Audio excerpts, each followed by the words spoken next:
Hey there, it's Myriam with Before You Buy here with the HTC One M9. Yes, this is the phone that was just announced at Mobile Congress 2015 in Barcelona. And I have one right here. It is a really, really beautiful phone. There's an incredible amount of detail in the machined metal shell this year. And you're going to say, well, it doesn't look much different than last year's. That was intentional. You'll primarily notice and be able to tell this one apart because of the different back camera pod. But everything else about it looks very similar, but it feels completely different in hand. Let me walk you through some of the history of the HTC One series. The M7, everybody loved really holding in hand, but for some reason, they went with the M8 to a bit more of a rounded design, a little bit more friendly, I guess, but at the same time, it was really slippery. So the people that built the M9 decided to kind of do the best of both worlds. So it's a little less round, and the edges are certainly a little sharper. So it's got more of that M7 feel in terms of that feel in hand, but it's got a lot more of that smoothness and detail that we came to love about the M8. So that's what's really cool about this. It's all about design. This is absolutely the most gorgeous Android phone I have ever seen. And I say this about the M series phones from HTC every year. The One M7 was one of the most gorgeous phones, and the M8, and here we are with the M9, once again, being absolutely amazing. And the biggest cool detail, as I said, is it's this dual color. You've got silver in the back, and then as you rotate, the edges of the phone are gold. It's the same piece of metal. It takes them 300 minutes to mill this shell out of one piece of solid aluminum.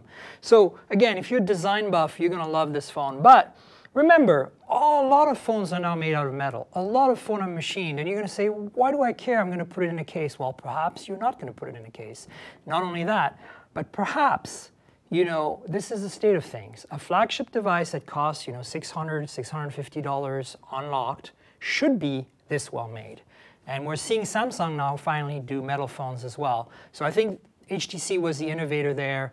Of course, Apple did it as well, but in the Android realm, this is it in terms of design. There is a nano SIM on the left side here, standard nano SIM port.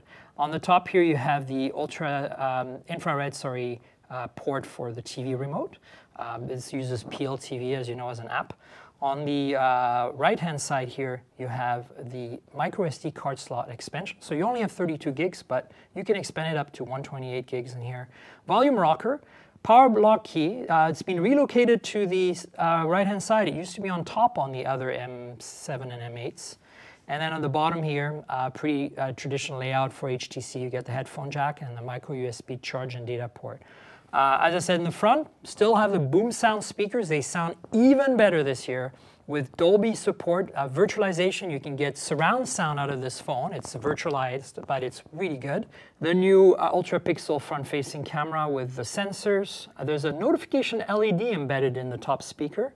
And then in the back, as I said, there is this 20-megapixel camera. It sticks out a little bit. Dual LED, dual color flash. And then the antenna bands that are seamlessly zero-gap integrated into the metal. That was something that was on the M7 and M8. Same with the logo. NFC, of course, built in. No wireless charging on this phone, though, so just keep that in mind. It seems that the flagships are polarized right now. There's about half and half that are with wireless charging and without. What's so different about it on the inside? This is another year gone by, and we have a very similar looking phone. How does it differentiate itself if it looks so similar on the outside? Well, it does have a bunch of pretty awesome specs. It's one of the first, the second I've had in my hands, Snapdragon 810 equipped devices. So it's got the Qualcomm's best chip on the market today, and it's a screamer. It's super, super fast. I will show you a little bit here. You know, you've got the tray. I mean, everything is buttery smooth. 3 gigs of RAM, 32 gigs of built-in storage. You know, pretty much what you'd expect from a modern flagship phone. One of the interesting things, though, is that HTC decided to basically keep last year's display. This is a 1080p 5-inch panel, IPS. It's gorgeous.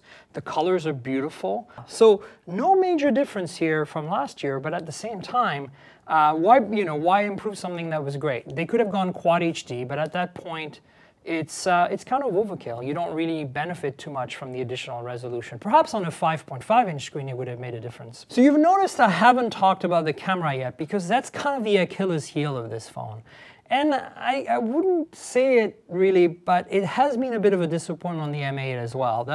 So let's give again a bit of history and context. The HTC One M7 2 years ago launched with a, at the time, kind of surprising 4-megapixel camera. But these 4 megapixels were very, very large, 2 microns. So you could gather a ton of low light, and it had an f/2.0 lens. So really good at low light performance. So you sacrificed the ability to zoom for the ability to gather low light. And it had optical image stabilization, which at the time only Nokia was doing. So that was a huge deal. For whatever reason, with the M8 last year, they decided to drop the optical image stabilization, keep this 4-megapixel sensor. So you still had the good low light, but you were still suffering in terms of cropping pictures because you couldn't zoom on them.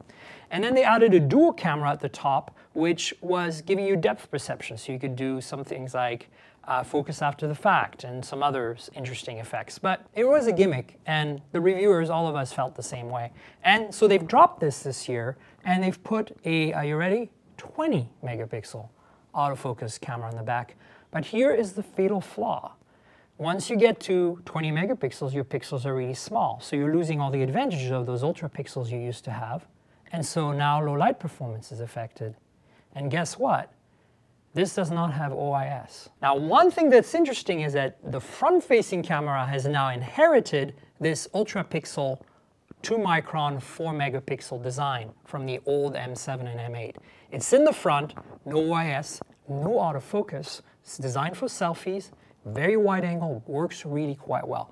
So that's the HTC One M9 in a nutshell in terms of hardware. Software, it's Lollipop. It's Sense 7.0 on top of Lollipop.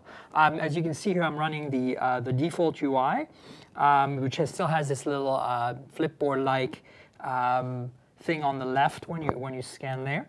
And then basically just one single widget that you can move around and rearrange that lets you put your most frequent apps in the front of the phone and keep them grouped together as a widget.